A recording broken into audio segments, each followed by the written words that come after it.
Anime analyser Hindi में आपका स्वागत है। आज हम दी अपोथिकेरी डायरीज में जा रहे हैं, एक एनिमे जो मेडिसिन, मिस्ट्री और तबाही का एक डिलाइटफुल ब्लेंड है।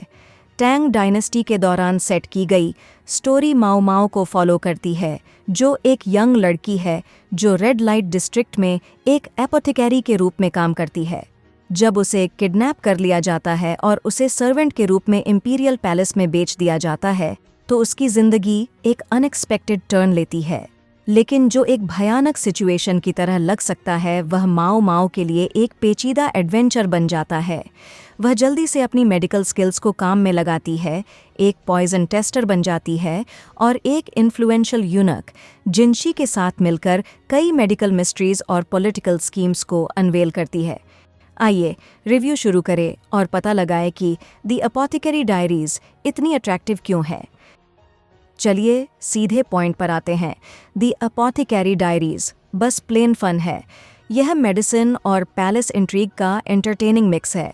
ईमानदारी से कहूँ तो मुझे उम्मीद नहीं थी कि बार बार झड़ दिए जाने वाले लोगों पर बेस्ड शो इतना बेहतर होगा, लेकिन मुझे यह स्वीकार करने में खुशी हो रही है कि मैं गलत थी। हर दूसरे एपिसोड में अपने बार बार झड़ दिए जाने के कार्ड पर स्टैंप लगाने के लिए तैयार हो जाइए। शो का टाइटल बिल्कुल सही बैठता है। ऐसा लगता है कि हम माओ माओ की पर्सनल डायरी में देख रहे हैं, जो उसकी डेली लाइफ और क्यूरियस एडवेंचर्स से भरी हुई है। एपिसोड्स अक्सर अलग अलग मिस्ट्रीज और कैरेक्टर आर्क्स को दिखाते हैं, जिसमें साइड कैरेक्टर्स अपनी खुद की मेडिकल पहेली को सुलझाने के लिए बस कुछ समय के लिए अंदर बाहर आते हैं। जहां पर्सनल ग्रोथ और पैलेस पॉलिटिक्स की अफेक्टिंग स्टोरी हमेशा सबसे आगे नहीं होती, बल्कि यह परफेक्ट मोमेंट्स को फिर से बेहतर बनाने का एक तरीका है, जैसे कि पजल के टुकड़े धीरे धीरे एक साथ आ रहे हों। स्टोरी टेलिंग की यह स्टाइल काफ़ी इफ़ेक्टिव है। यह माओ माओ और जिनशी को नेचुरली सीखने और इवॉल्व होने देती है, जिसमें साइड स्टोरीज मेन प्लॉट में जुड़ती हैं। एग्जाम्पल के लिए, मेटल स्मिथ का सीक्रेट व्यापार सीजन के एंड में एक मर्डर के अटेम्प्ट में की रोल निभाता है, जो अटेंटिव व्यूअर्स के लिए एक बेहतर पे ऑफ है। रियल इमोशनल हाइलाइट्स इसके कैरेक्टर से आती हैं, स्पेशली उन एपिसोड में जो माओ माओ के रिलेशनशिप्स पर फोकस करते हैं। ये डीपर कनेक्शंस मिस्टीरीज को और ज़्यादा इंटरेस्टिंग बनाते हैं, और फाइनल एपिसोड्स में माओ माओ के एक्सेंट्रिक पिता के साथ के सीन्स को मेमोरेबल बनाने के लिए राइटर्स को क्रेडिट दूंगी। आखिरकार इस शो का लगभग 90% माइंड बेंडिंग एक्सपीरियंस दिखाने के लिए क्रिएटिव तरीकों से भरा एक अजीबोगरीब एडवेंचर है, और यह काफ़ी मज़ेदार है। इस सीरीज़ की एक स्ट्रेंथ इसकी कास्ट है। माओ माओ के अलावा हम कॉन्क्यूबाइंस, उनके सर्वेंट्स और माओ माओ की पुरानी जिंदगी के दोस्तों को भी देखते हैं। उनमें से प्रत्येक की अपनी क्वर्क्स और यूनिक बैक स्टोरीज है, जो स्पॉटलाइट को थोड़ा सा उन पर शिफ्ट करने पर इसे एंजॉयबल बनाती है। और फिर खुद माओ माओ हैं। मैं क्या कह सकती हूँ, वह एक बेहद यूनिक प्रोटैगनिस्ट है जो हर बार शो चुरा लेती है। क्यूरियोसिटी, दिमाग और अजीबोगरीब नेचर का ब्लेंड उसे देखने में फैसिनेटिंग बनाता है। अगर आप द अपोथिकेरी डायरीज के बेस्ट मोमेंट्स का कंपाइलेशन करें, तो उसमें माओ माओ के यूनिक नेचर के पूरे 10 मिनट होंगे। सबसे खास मोमेंट्स में से एक वह है जब वह मज़े से सूप का एक बोल लेती है, लेकिन अचानक यह बताती है कि उसमें जहर है। हमारा चार्मिंग दूसरा प्रोटैगोनिस्ट जिनशी भी एक इंटरेस्टिंग कैरेक्टर हैं। हालांकि वह माओ माओ के नेचर से बिल्कुल मेल नहीं खाता है, लेकिन उनकी मैकियावेलियन प्रिटी बॉय वाली वाइब्स स्टोरी में एक दिलचस्प लेयर जोड़ती हैं।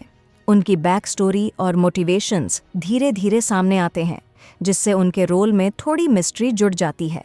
और माओ माओ के साथ उनका डायनामिक, खैर ये अभी प्रोग्रेस में है। मैं चाहती हूँ कि वह उसकी बाउंड्रीज की थोड़ी और रिस्पेक्ट करे।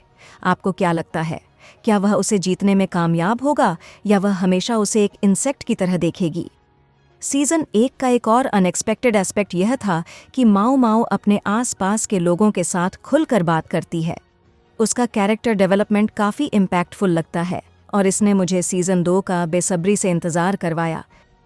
जितना मैंने इस शो को एंजॉय किया, इसमें कुछ खामियों भी है। प्लॉट की क्वालिटी अलग अलग है, और यह इनकंसिस्टेंसी एनिमेशन तक दिखती है। जबकि कुछ सीक्वेंसेस बिल्कुल स्टनिंग हैं, बाकी में 3D प्रॉप्स हैं जो शो की आर्ट स्टाइल के साथ बिल्कुल मैच नहीं होते हैं। साथ ही इसके 3D स्पिनिंग प्लांट शॉट्स मुझे उस मोमेंट से बाहर कर देते हैं। मैं एक और चीज़ जोड़ना चाहूँगी और वह इसका नैरेटर है। यदि आप डायरी थीम के लिए एक नैरेटर रखने जा रहे हैं तो कम से कम ये कंसिस्टेंट रहें। लेकिन हमें हर कुछ एपिसोड्स में एक लाइन के लिए एक रैंडम वॉइस मिलती है। हर बार ऐसा होने पर मुझे लगा कि मेरा ध्यान थोड़ा टूट गया है। अगर वे सीज़न 2 में नैरेटर को वापस लाते हैं तो मुझे उम्मीद है कि इसका यूज़ बेहतर तरीके से किया जाएगा। और दूसरे सीज़न की बात करें तो एक अच्छी खबर है। द अपोथेकरी डायरीज़ को एक और सीज़न के लिए रिन्यू किया गया है जो 2025 में किसी टाइम ब्रॉडकास्ट होने वाला है। हालांकि अभी तक कोई ऑफिशियल रिलीज डेट नहीं आई है, लेकिन मैं पहले से ही काफ़ी एक्साइटेड हूँ। क्या आप माओ माओ को देखने के लिए एक्साइटेड हैं? मुझे कमेंट्स में ज़रूर बताएं। हमारा रिव्यू यहीं समाप्त होता है। द अपोथेकरी डायरीज़ में कुछ अजीबोगरीब चीज़ें और कुछ खामियां हो सकती हैं, लेकिन यह इंट्रीगिंग कैरेक्टर्स और डिलाइटफुल मिस्ट्रीज से भरी एक मज़ेदार जर्नी है।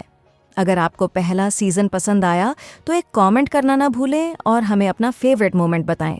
देखने के लिए धन्यवाद और मैं आपसे अगले वीडियो में मिलूंगी।